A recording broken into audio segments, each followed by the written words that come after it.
He's a familiar fixture at public functions. He's very accessible to visiting U.S. congressmen, to foreign businessmen with enticing propositions, and even occasionally to newspaper reporters. But no ruler has been more careful about exposing himself to that combination of sight and sound, TV. Arranging a television appearance for the Generalissimo was a 6-month merry-go-round of refusals, half-promises, and sudden alerts, filtered down through layers of palace guards bent on shielding him from bullets on the one hand and criticism on the other. But one morning, the word came. Get set and ready to go at the legendary Trujillo cattle ranch, breeding station, and country retreat called Fundación.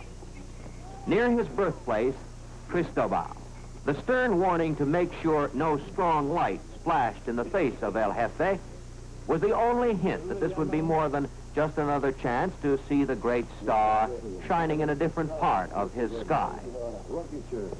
The benefactor was in a benevolent mood. And although interview is surely not the word for what followed, we were allowed to be present for a catch-as-catch-can performance, with Manuel de Moya supplying the English. Can I take a moment to ask you just one or two questions about the future of the Dominican Republic and the whole Caribbean area? Mientras aquí en el Caribe hayan dos bandoleros internacionales, Fidel Castro y Rómulo Betancourt, habrá inquietud y peligro en el Caribe. His Excellency said that while here in the Caribbean there will subsist two individuals that are practically madmen like Betancourt and Fidel Castro, the Caribbean area will be in a very suspicious way. Do you think any meeting at the Caribbean Summit would do anything to reduce tensions in the Caribbean? La reunión del Caribe? No creo, no creo. He doesn't believe that, really, no. As it Fidel is Castro es un loco. Fidel Castro is a crazy man, he's a madman, he's just unreliable, really, in other words. Y él dice que para que la revolución cubana triunfara tiene que conquistar Santo Domingo. And Fidel Castro says that for the Cuban Revolution to be a complete success, it has to be destroying our government and our country. No lo va a conquistar nunca. And he'll never realize the dreams of him. How about the economic progress of and the future of the Dominican Republic in 20, 25 years from now? República Dominicana, que es un país pequeño, que en el año 30, cuando yo ascendí al poder, tenía un presupuesto de 9 millones, ahora lo tiene 150 millones. His Excellency said that the Dominican... tal vez 200 millones.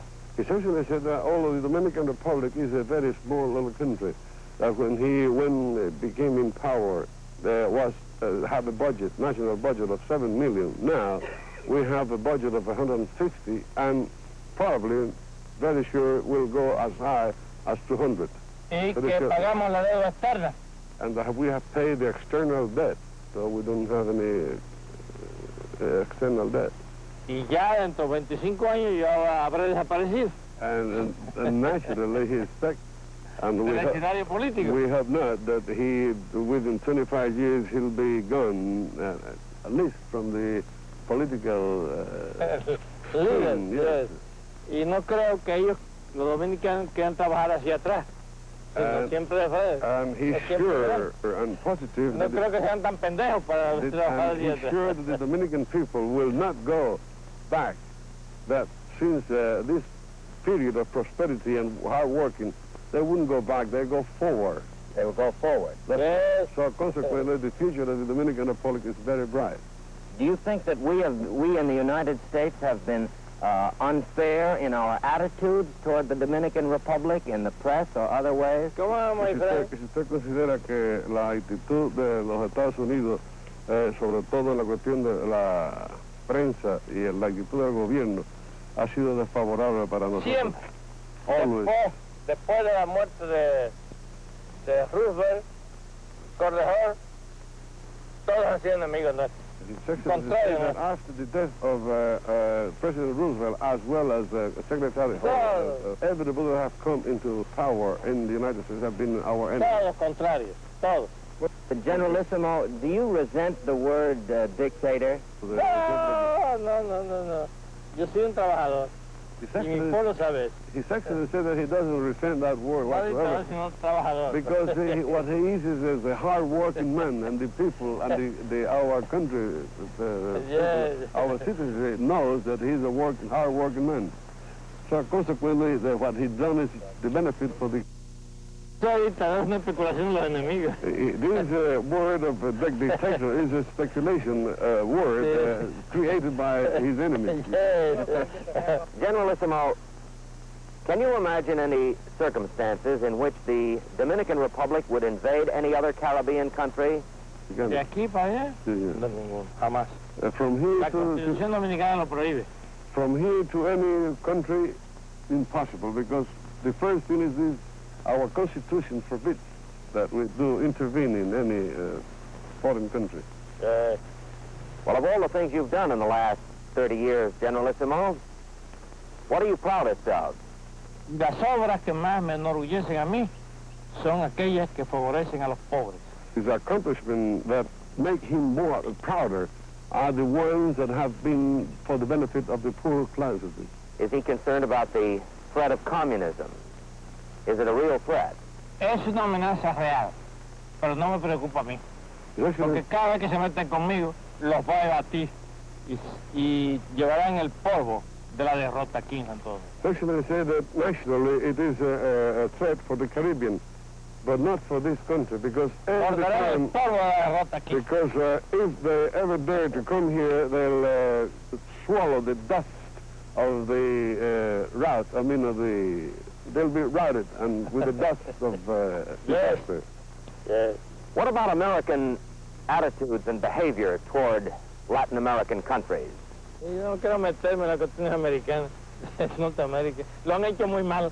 Especially since he doesn't want to go any further in these affairs of because you have done a very bad job. A fellow who owns the country, the cattle, and the cars gets used to owning the reporters. And if the questions begin to warm up a little, why bother with no comment? You just walk away. But later, while frolicking around his hacienda and petting his prize livestock, the benefactor sounded off in several directions, some of them interesting in light of future development. Retirement. You'll know I've retired when you hear that I'm dead. The Cuban sugar quota. Unfair. The problems of his regime. There are no problems, economic problems here in our country now, whatsoever. The U.S. hasn't made a right move since Roosevelt and Hull left the scene. But neither expansive on-camera performances, nor reassurances in the press, nor denunciations of other Latin American figures could hide the fact that the tough little Caribbean Caesar was up against it as never before. At the moment these pictures were made, the bitter tea of revolution was brewing. Object? Get Trujillo. CBS reports, Trujillo, Portrait of a Dictator, continues after this word from Bell and Howell.